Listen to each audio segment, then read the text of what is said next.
Listen, walk away now, and you take back the part of you someone else has been spending. You know this ache. You stay to explain, to negotiate, to fix what won't be fixed. Your chest tightens, your words scramble, and when it's over, you are smaller than before. We tell ourselves we stay for love, for responsibility, for pride.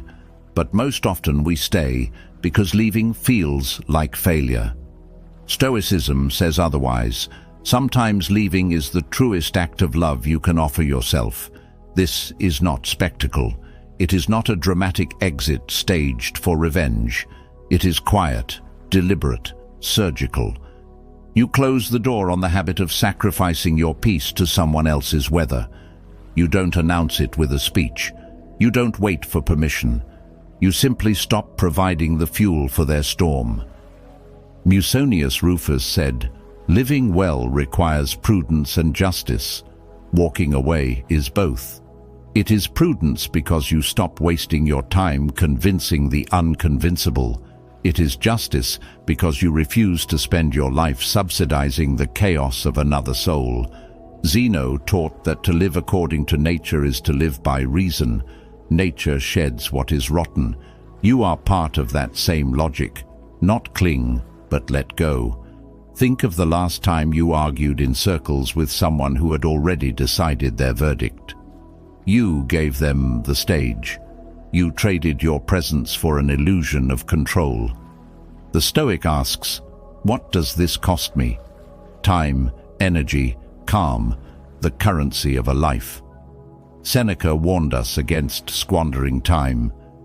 It is not that we have a short time to live, but that we waste much of it. Each needless explanation is a withdrawal from the only account that truly matters. There is a core lesson here, simple and fierce. When words cannot change a heart, absence must guard your peace. That absence is not punishment, it is a boundary. It is the decision to protect your ability to be patient, kind, and whole. You do not leave because you hate. You leave because staying would make you less than you are. Do not conflate this with cowardice. Courage is not always noise.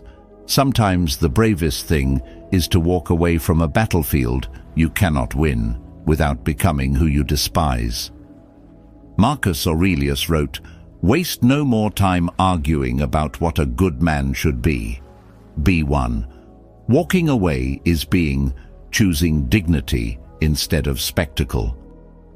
You may feel guilt. Good. Guilt is a compass when it points to real fault, but it is a leash when it leads you back to harm. Examine it without flinching. If the guilt is a call to repair something you can repair, repair it. If the guilt is social conditioning telling you to tolerate harm for acceptance, discard it. Cleanthes prayed to lead him where destiny appointed. He accepted what reason required. Let your reason guide whether the leave is an abdication or an act of care. This act has humility baked into it. You do not need to explain yourself. You do not need to orchestrate closure. The less theatrical the exit, the more honest it usually is. Walk away with the small, steady dignity of a person who refuses to barter their soul for validation. Practice this skill. Start small. Walk away from gossip, from recycled arguments, from people who only listen to their reflections. Train the nerve to let silence be the answer where words have become currency for abuse. The muscle grows. The next time a larger storm appears, your patience will not be a flimsy thread. It will be an anchored line. Here's a practical ritual. Breathe 3 times. Name the sensation, shame, anger, exhaustion, and decide. If staying benefits the common good and repair is possible, stay and repair. If not, leave without explanation. Not cruelty, not dramatics. Clean, final motion. Seneca's counsel to live deliberately becomes real the moment you refuse to be dragged into useless battles. There will be consequences. People will judge you. Some will call you selfish. Others will weaponize your leaving as proof of guilt. That is their story to tell. You are responsible only for your choices. Musonius insisted on firmness, not hardness, but fidelity to principle. Firmness accepts the cost of acting rightly, even when the world misunderstands. And understand the difference between walking away and avoidance. Stoics are not fugitives from duty. If repair is possible and within your power, repair. If the harm is mutual and both are willing, meet them. But do not mistake endless labor on a resistant soul for virtue. There is nobility in conserving your strength for battles where change is possible. There is also compassion in leaving. You free the person to meet themselves. You stop enabling their avoidance. You teach without lecture. Absence can be the sharpest lesson. If the person returns willing to see, your departure will have been the wake-up call.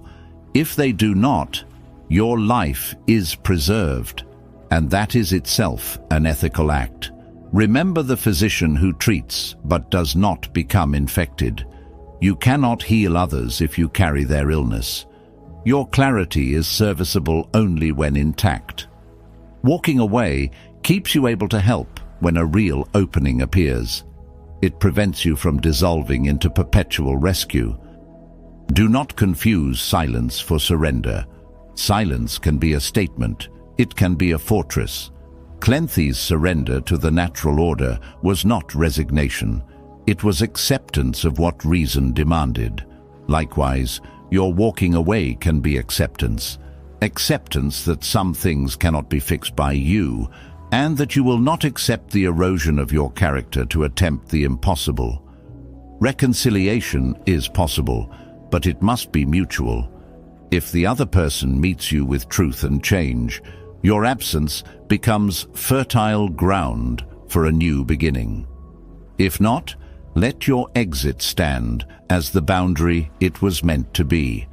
That boundary protects you and clarifies the cost others must pay if they wish to return to your life. Here's a short test you can use. Before engaging in another exhausting explanation, ask once in your mind, not as a question to them, but as a check to yourself.